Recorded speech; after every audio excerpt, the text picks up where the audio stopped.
Look, I think we can all agree that if the hostages are not returned, the fighting's never going to stop. And that has to happen first, okay? So you have people in captivity for 110 days, and I don't even know how many of them are alive. Earlier this week, Netanyahu, right, the Israeli side, rejected a ceasefire deal presented by Hamas. But they had their own deal that Hamas didn't want because they said, no, we need the ceasefire permanent, then we'll talk hostages. It's never going to happen that way. So Biden is sending the CIA director to Europe to meet with Israelis to secure a ceasefire. But again, you know what they're going to want. They're going to want the hostages. So I don't know how that goes, but I do know this. In the interim, you have problems that could be solved. In Gaza, you got 1 million people locked in the southern region. Okay? They have all the kinds of manifestations of bad conditions that we see in places that face disaster, right? Cholera, all the waterborne illnesses, can't get clean water, unsanitary. Arwa Damon, as you guys know, is a friend of mine and a mentor to me, one of the best foreign correspondents I've ever been around. We worked at CNN together. She now runs a relief organization, INARA, okay? And she's going to take us through what she's seen there. We also have Tal Heinrich, and she's a spokesperson for Israeli Prime Minister Benjamin Netanyahu, so we'll get both perspectives here. Arwa, thank you very much. Thank you for doing the legwork for me once again. What do you now know is being denied on the ground?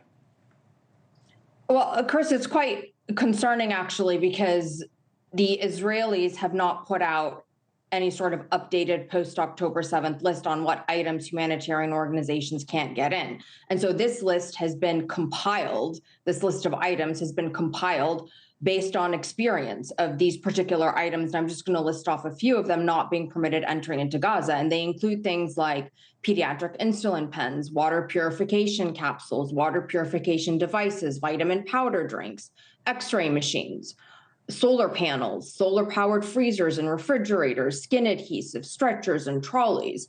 Now, to put this into a bit of perspective, so there is an official released by the Israeli government list of what are defined as being dual-use items. And this was first put out in 2008. But these items that I am speaking about right now are not on that list. And so aid organizations, when they're sending truckloads in of certain things, don't really know what's going to get through and don't know what the actual process is on the Israeli side because they have been unable to get answers from them. And so the big question ends up being, on what basis are items being allowed in or not? Is it up to the discretion of those carrying out the searches on any given day? Or is there an actually official updated list post October 7th of banned items? And if so, why is that not being provided to humanitarian organizations? And separate to what is not being permitted in, you also have this added challenge of within Gaza itself, Chris, this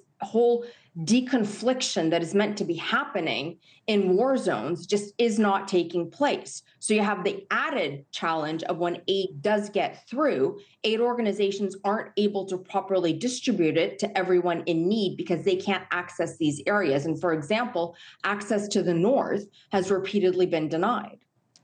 Arwa, I appreciate you. Thank you for putting it together for us. And now we'll have the discussion. Tal, thank you for being here.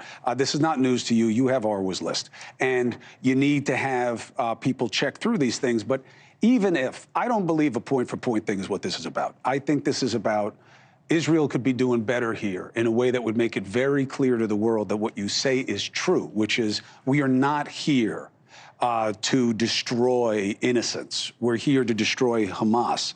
Not giving them the essential aid seems to be the opposite of that message. Well, Israel has one mission when it comes to checking these trucks. This is what we do. We inspect the trucks to see that there's no ammunition, something that could jeopardize Israel's security, funneling into Gaza through the humanitarian aid. You know, this Hamas has been stealing some of these aid trucks. You've seen these videos as well. Now, this is Israel's job, to inspect these trucks. And we said from the very beginning of this war that we didn't start and we didn't want, that we placed no limitations on the amount of food, water, and medical support supplies. Now, I have to really pass on this list specifically. I saw that insulin pens, for example, were on that list, and I know that this is not correct because they could not be dually used for terror purposes and so forth. But I will get back to you, and I'll ask the government coordinator.